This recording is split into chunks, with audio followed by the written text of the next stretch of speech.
नमस्कार। आज मैं इस वीडियो में बात करूँगा इनटॉलरेंस ऑफ अनसर्टेनिटी के बारे में।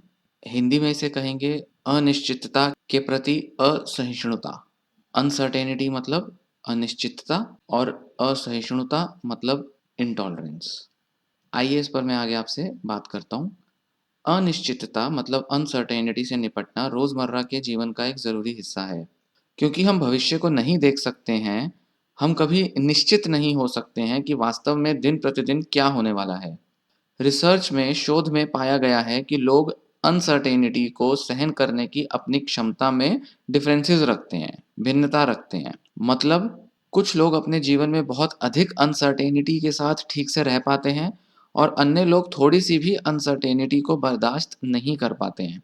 एंग्शियस लोग मतलब जिनको बेचैनी, घबराहट बहुत रहती है, घबराहट करने वाले लोग, विशेष रूप से वो वयस्क एडल्ट लोग जो अत्यधिक चिंता करते हैं, वरी करते हैं बहुत ज़्यादा, उन्हें अनसर्टेनिटी से बहुत ज़्यादा इनटॉलरेंट होने की संभावना रहती है। वे अक्सर अनसर्टेनिटी से बचने या उसे समाप्त करने के तरीके के रूप में अपने आसपास हर चीज़ के लिए हमेशा प्लान करने, योजना बनाने और तैयार रहने का प्रयास करते हैं, मतलब प्रिपेयर्ड रहते हैं।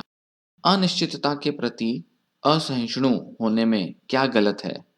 मतलब इनटॉलरेंट होना अनसर्टेनिटी के प्रति उसमें गलत क्या है? ज़ाहिर है यह नॉर्मल बात है। यहाँ तक कि बहुत आम है कि ज़्यादातर लोग अनसर्टेनिटी के प्रति थोड़ा असहज, अनकंफर्टेबल होते हैं। जैसे कि हम ये जानना चाहेंगे कि जिस रेस्टोरेंट में हम भोजन खाने जा रहे हैं, तो यह उस प्रकार का भोजन परोसेगा जो हमें पसंद है। हमें जिस पार्टी में इनवाइट किया गया है, आमंत्रित किया गया है, उसमें वे लोग होंगे जिन्हें हम जानते हैं। और यह भी कि हमारा बॉस हमें यह बताता है कि वह हमारे काम के प्रदर्शन, परफॉर्मेंस के बारे में क्या सोचता है। इस ज्ञान से हम बहुत सहज और सुकून महसूस करते हैं, बजाय इसके कि हमें ना पता हो कि हम कैसे रेस्टोरेंट में जा रहे हैं, अनिश्चित हो कि पार्टी में कौन-कौन होगा और ना जानते हो कि हमारा बॉस हमारे प्रदर्शन के बारे में अच्छा या बुरा सोचता है। अनसर्टेनिटी एलर्जी की तरह है। अनसर्टेनिटी के बारे में इनटॉलरेंट होना एलर्जी होने जैसा है। उदाहरण के लिए, यदि आपको धूल-मिट्टी से एलर्जी है, आप छींकेंगे और खाँसी करेंगे और जब भी आप धूल की थोड़ी-सी मात्रा के संपर्क में आते हैं, तो आपकी आँखें लाल हो सकती हैं और आँसू निकल सकते हैं। जब अनसर्टेनिटी से, अनिश्चितता से असहिष्णु लोग, इनटॉलरेंट लोग थोड़ा-सा भी अनसर्टेनिटी के संपर्क में आते हैं, तो उनकी भी तीव्र प्रतिक्रिया होती है, बहुत इंटेंस रिएक्शन देते हैं। कैसे? वे चिंता करते हैं और वे सब कुछ करते हैं जो अनसर्टेनिटी से दूर होने, बचने या उसे खत्म करने के लिए वे सोच सकते हैं, ऐसा सब कुछ करने की कोशिश करते हैं। लेकिन अनसर्टेनिटी के लिए बहुत इनटॉलरेंट होना समस्याओं का कारण बन सकता है, क्योंकि ये बहुत समय लेने वाले और थका देने वाले व्यवहार की ओर ले जाता है। तनाव और घबराहट का कारण बनता है और चिंता का मेन फ्यूल बनता है, ईंधन होता है ये। अनसर्टेनिटी के लिए इनटॉलरेंट लोग क्या करते हैं? कैसे इनटॉलरेंट होते हैं वो? और जब इनटॉलरेंट होते हैं तो क्या करते हैं? यदि आप अपने जीवन में मौजूद अनसर्टेनिटी का सामना नहीं कर सकते हैं, तो आप शायद ऐसी चीज़ें कर रहे होते हैं जो इस तरह से डिज़ाइन की गई हों, जिनसे या तो अपने रोज़मर्रा के जीवन में अनसर्टेनिटी को आप दूर कर दें, या आप सीधे तौर पे ऐसी अनसर्टेन स्थितियों, सिचुएशन से ही बचने का उपाय करते हैं। अनसर्टेनिटी के लिए इनटॉलरेंट होने पर लोग जो व्यवहार करते हैं, उनमें कुछ निम्न शामिल हैं। दूसरों से अत्यधिक आश्वासन माँगना, रीअश्योरेंस लेना। ये ऐसे हो सकता है कि एक निर्णय जो आपको लेना है, उसके बारे में दोस्तों या परिवार वालों से बार-बार उनकी राय पूछना। List making, to do list बनाना। अनसर्टेनिटी को दूर करने के तरीके के रूप में कुछ लोग लंबी और बहुत ही विस्तृत डिटेल्ड टू डू लिस्ट बना लेते हैं और कभी-कभी हर दिन कई सारी लिस्ट बना लेते हैं, हर चीज़ के बारे में। दोहरी जाँच, डबल चेकिंग। उदाहरण के लिए प्रियजनों को बार-बार सुनिश्चित करने के लिए बुलाना कि सब ठीक है, या ईमेल भेजते समय उसे बार-बार पढ़ना और इस तरह कई बार जाँचना कि जो लिखा है वो परफेक्ट है, बिल्कुल सही है और स्पेलिंग में कोई गलतियाँ नहीं हैं। दूसरों को कार्य सौंपने से इनकार करना।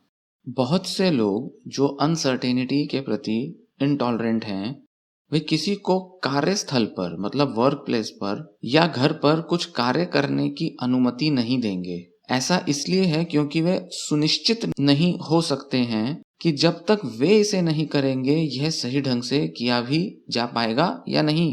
प्रोक्रास्टिनेशन, अवॉइडेंस मतलब टाल मटोल करना, परिहार करना। क्योंकि अनिश्चित होने के कारण बेचैनी हो सकती है, कुछ लोग बस टाल देते हैं या लोगों, स्थानों या स्थितियों से बचते फिरते हैं। यदि आप कुछ नहीं करते हैं तो आपको इसके बारे में अनिश्चितता महसूस नहीं होगी। डिस्ट्रैक्शन, व्याकुलता। बहुत से लोग जो अनिश्चितता के प्रति इंटॉलरेंट होते हैं, वे दिन के अधिकांश समय अपने आप को व्यस्त रखते हैं। इस प्रकार उनके पास जीवन की सभी अनसर्टेनिटीज के बारे में सोचने का समय नहीं होता है। आपने शायद गौर किया होगा कि इन सभी व्यवहारों के लिए बहुत समय और ऊर्जा की आवश्यकता होती है।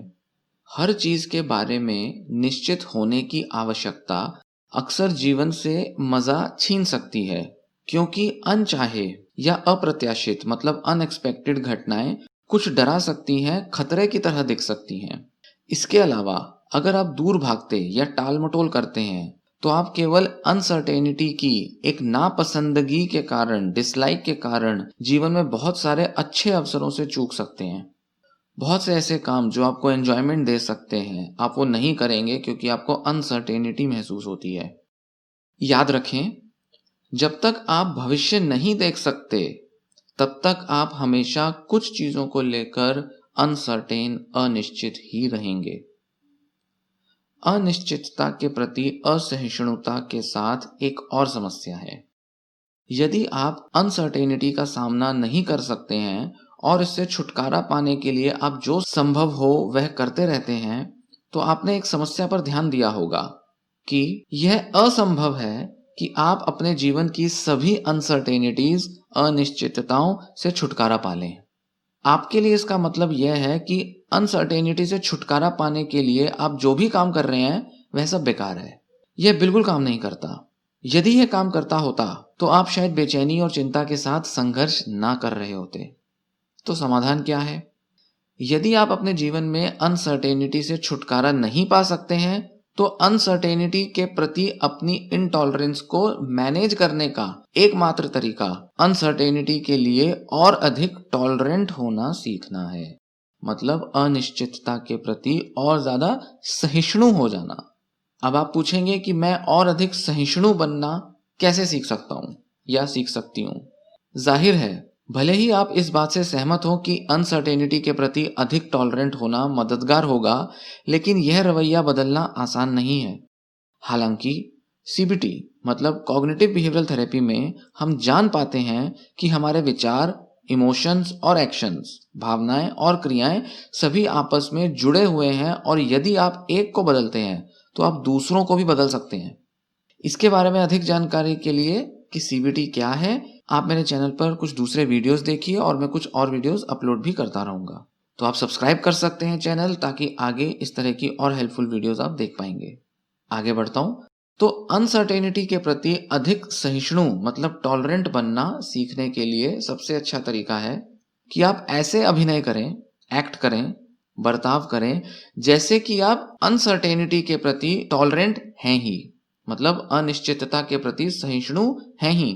मतलब आप अनिश्चितता के संबंध में अपने व्यवहार को बदल सकते हैं और यह अंततः फाइनली आपको अनिश्चितता के प्रति अपने विचारों और भावनाओं को बदलने में मदद करेगा।